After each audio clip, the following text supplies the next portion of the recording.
This is RTV6 News at Noon, working for you. Good afternoon. I'm Meredith Barrett. Thanks for being with us. Marion County prosecutors have now charged at least 25 people in connection to actions stemming from protests, riots, and looting. The prosecutor's office released a list of 7 more people, nearly all of them from Indianapolis. The charges range from burglary and theft to rioting and disorderly conduct. On May 30th, IMPD arrested Brock Burnell after they say he was part of a group that shot at and threw rocks at police officers. Court documents show Burnell had a loaded gun on him at the time of his arrest. Attorney Jonathan Little and his firm, Said & Little, is representing several suspects from across the state who participated in recent protests, including Burnell. It's not illegal to have a handgun in Indiana, and even a concealed one at that. So, there's no allegations that my client fired a weapon at IMPD. And again, just being out protesting with a handgun in Indiana is perfectly legal. David James's charges stem from allegedly throwing items at windows around the Circle downtown on May 30th. However, his attorney questions the police report and lack of evidence and expects to have the case dismissed next week. Also new today, IMPD is following through on addressing protesters' concerns over naming officers involved in deadly shootings of civilians. We've learned the identities of the 4 officers linked to the death of 19-year-old Mikhail Rose on May 7th on Wood Glen Drive on the north side. Those officers are Joseph Maxey, Andrew Guzman, Pepper Eldridge, and David Loyal. Investigators said they had been called out to a burglary, but when officers arrived, they said a man outside, Mikhail Rose, immediately started shooting a rifle. Those officers shot and killed him. IMPD said at the time they believed he planned to ambush officers. New at noon, 2 more popular spots are reopening soon. Newfields is opening its outdoor spaces June 25th. And the Children's Museum plans to reopen around then too, but only to donors and members first. Most of Indiana enters stage 4 of the governor's reopening plan today. Here are the changes to expect. Up to 250 people are now allowed at social gatherings. Restaurant and dining rooms are able to open at 75% capacity. Bars and nightclubs may open at 50% capacity. Retail stores and malls can open at full capacity. Museums, zoos, aquariums, movie theaters, bowling alleys, amusement parks, and water parks will open at 50% capacity. Marion County is on a different schedule. Indianapolis Mayor Joe Hogsett says the county will start stage 4 a week from today. Marion County has the most positive cases of COVID-19 in the state at more than 10,000. But Dr. Virginia Kane says the county is also seeing a decline in ER visits, hospitalizations, and day-by-day cases, which is allowing the state to move forward. When asked about whether the city is expecting a surge in COVID-19 cases due to protests, Dr. Kane said they are still waiting to see.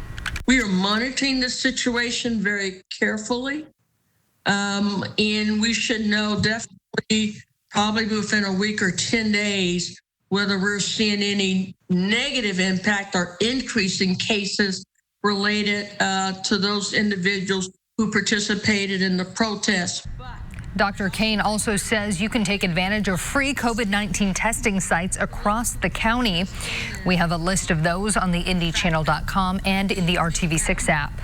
As for what next school year could look like, Mayor Hogsett said his team is still reviewing data and they haven't made any determinations yet. They hope to have a more definitive answer by mid-July. The Indianapolis Zoo also getting ready to open its doors next week. You will need an assigned ticket time or reservation to enter the zoo, which can be done online. Everyone who visits will have their temperature taken at the door, and masks are encouraged along with hand sanitizer and social distancing. The zoo reopens 1 week from today. Well, even though we had to wait a week for the zoo to open, Todd, everyone is going to be keeping busy outdoors today and this weekend because we have wonderful weather.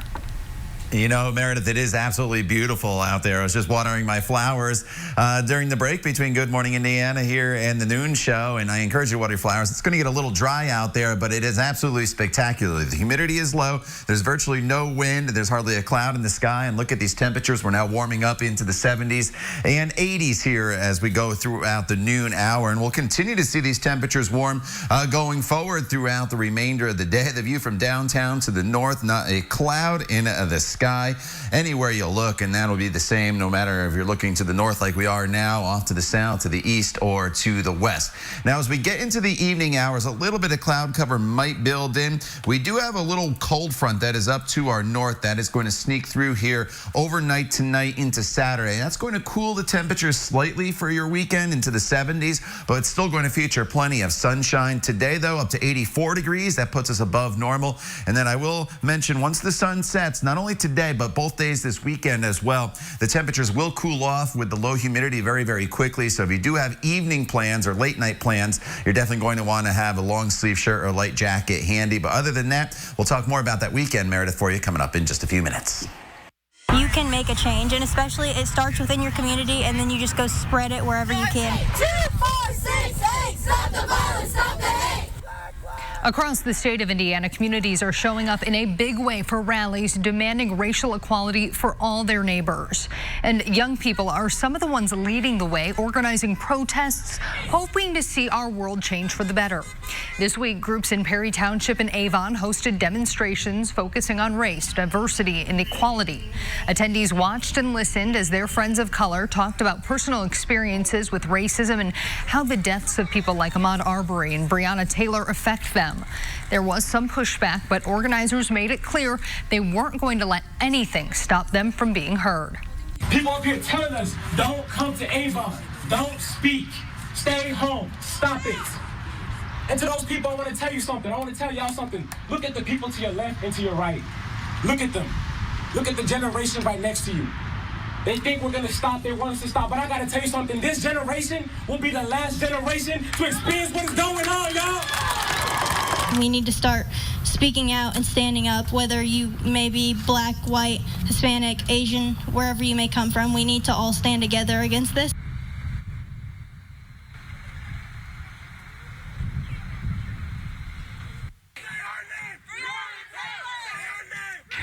Right now, many parents are finding themselves wanting to teach their kids about what's going on across the country. Our Kelsey Anderson talked with an expert about the best way to have this sometimes difficult conversation with your kids.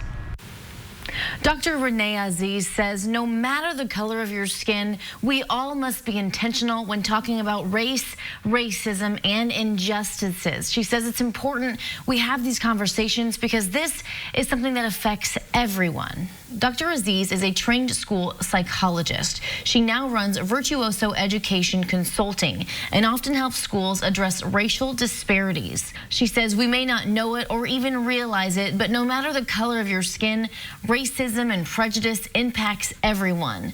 Studies have shown kids from a very young age can see and realize physical differences, and she says that's okay, and we should name those differences. Dr. Aziz says she likes the way Dr. Beverly Tatum describes racism in America. She describes the impact of racism on all of us kind of like smog. You can think about air pollution. We're all breathing it in. And just like racism and injustice, sometimes that smog is really heavy and visible, but other times it's light and you can barely notice it, but you're still breathing it in. Dr. Aziz pointed me in the direction of some resources for you and your family to utilize. I'll link those for you over on the IndyChannel.com. Dr. Aziz says there isn't a perfect age or a perfect way to have these conversations, but just starting that dialogue is a step in the right direction. I'm Kelsey Anderson, RTV6. Kelsey, thank you. As more and more states reopen businesses and public spaces, more and more states are also seeing a rise in COVID-19 cases. The new warnings on a second surge. And a little later on, this main street is closed to traffic, but open for business. How this Boone County block party came together to support local shops, still ahead. You're watching the news at noon on RTV6. Greatest seasons ever. New Monday on ABC. Right now in RTV6, as states reopen, many cities and counties around the nation are warning of a surge in coronavirus cases. Some hospitals seeing a jump in patients. States, including Indiana, are reopening today after months of stay-at-home orders. But some experts are warning a new wave in the pandemic may be coming. One Harvard doctor says the death toll in the U.S. could surpass the 200,000 mark by September. If we don't act, the future is very grim. There will be a lot of people who are going to get very, very sick. Many people will die. Florida is among the 20 states seeing an increase in cases. Health officials say a lack of face coverings and social distancing are behind the spike. Some states, including Texas and Florida, marked their highest daily tally of new cases of COVID-19 this week. Here in Indiana, we are still well below reporting our highest daily case numbers. That happened back in late April. Today, 16 more COVID-19 deaths are being reported by the Indiana State Department of Health. The number of total coronavirus cases in Indiana to date has now surpassed 39,000, with 450 new cases reported today. There may be well-meaning efforts out there to fight COVID-19, but that also means people trying to trick you into a scam. How to spot this con job coming up next. Plus, if you do it right with social distancing, you can still have some fun on this Main Street party. Brad Brown has the latest look at things opening back up when the news continues here on RTV6. $1 million collected for our clients. Breaking news just into the RTV6 newsroom. A woman has been charged for allegedly driving a van and hitting a group of protesters on Monument Circle. This happened on Monday just before 8:30 in the evening. Marion County Prosecutor Ryan Mears has charged 68-year-old Diane Goebel with criminal recklessness for hitting multiple people with her van while trying to drive through a group of people participating in a demonstration on Monument Circle. Investigators say at least 4 people were injured. As if COVID-19 didn't have enough negative ripple effects, scammers are now finding ways to take advantage of you during the pandemic by masquerading as well-meaning efforts. Tim Maniscalco from the Better Business Bureau is showing us how this works and how you can keep a lookout. There are certain health departments that are going around and trying to actually contact people who have been in contact with someone that has been diagnosed with COVID-19, these contact tracing services out there, and that's actually a good thing. But what the scammers are doing is they are posing as someone from a health department. They're going to give you a call, indicate that you have been in contact with someone who has contacted COVID-19 and you should, isolate yourself, those types of things. But then they're going to start asking you a bunch of questions. First, these will be fairly innocent questions about, your name, your address, that type of thing. But then they're going to ask for things like your social security number, account information in your bank account, those types of things. So really, they're just trying to, get personal information from you. Or another method that they've used is they will send you an email or something on social media telling you that you've been in contact with someone that has COVID-19, and there'll be a link there that gives you more information. Well, that link is nothing more than just malware. So if you are contacted by someone, they're going to ask you, a couple of questions to identify yourself, things like your name, your age, maybe your address, those types of things. But if someone starts to ask you a lot of, I'm going to say personal information questions that really don't pertain to COVID-19 or identifying yourself, don't answer those questions and don't be clicking on any links or anything like that. These people are trying to do something good, but the scammers are out there and they're just trying to take advantage of this situation. So just be on the lookout for that type of thing. Tim Maniscalco with the Better Business Bureau, thank you so much. Let's hand things over to meteorologist Todd Clausen. Todd, you are presenting our forecast on a silver platter today. It really is, Meredith. You can't get much better than this for this time of year. We're in the middle of June, and here we are talking about low humidity, not for just one day, but several days, and it falls just in time, Friday, Saturday, and Sunday. A live look outside right now shows all the clear skies and the sunshine out there. Temperatures right now, they sit in the 80s in most locations. Kokomo at 79, right at 80 degrees in Indy, 81 currently in Bloomington. Here's where we're going for your afternoon high, 86 in Bloomington and Columbus, about 85 74 in Indianapolis, 82 the high temperature in Peru. As I mentioned, light wind, no humidity, so get out there and enjoy the sunshine. Now, there will be some subtle changes that take place over the course of the weekend, and nothing major. There's a weak little cold front up to our north that's going to drop through late tonight and then eventually into the weekend. And all it's going to do is cool the temperatures off just a little bit. This evening, we'll fall back down into the 70s, close to sunset, which is a little after 9 p.m. And then as you wake up tomorrow morning, you're waking up to temperatures that will be in the 50s. And then here's your high temperatures for Saturday and Sunday in the 70s. So it's a little bit below normal, but the sun's so strong this time of year, I think it'll be absolutely spectacular out there. Just could be a little bit of lingering cloud cover early Saturday morning, so be aware of that, but it's not going to hamper any plans. And here's why you need to take advantage of today and the next 2 days. Monday's the transition day, 81. The humidity comes up a little bit, but starting Tuesday, the heat and humidity really start to build in, Meredith. And you see there by Wednesday and Thursday, we're talking about high temperatures that'll be back up to right around 90 degrees. What you do not see in your 7-day planning forecast, though, is any rain. It's a pretty dry stretch of weather. All right, like the looks of that, Todd. Thank you. The town of Zionsville is closing down its historic Main Street one night each week this month, but folks are more than welcome to come up and enjoy a party that's popped up in its place. Brad Brown shows us how it all came together. When dining out turns into a night on the town, Zionsville has got it all set up for a proper party. We immediately at the town called the chamber and said, let's partner on this, and the town council, and it was terrific. I mean, all of these folks just pulled together and said, well, we'll figure out the logistics and make it happen. A night on the bricks is Zionsville's way of getting together and taking care of their own.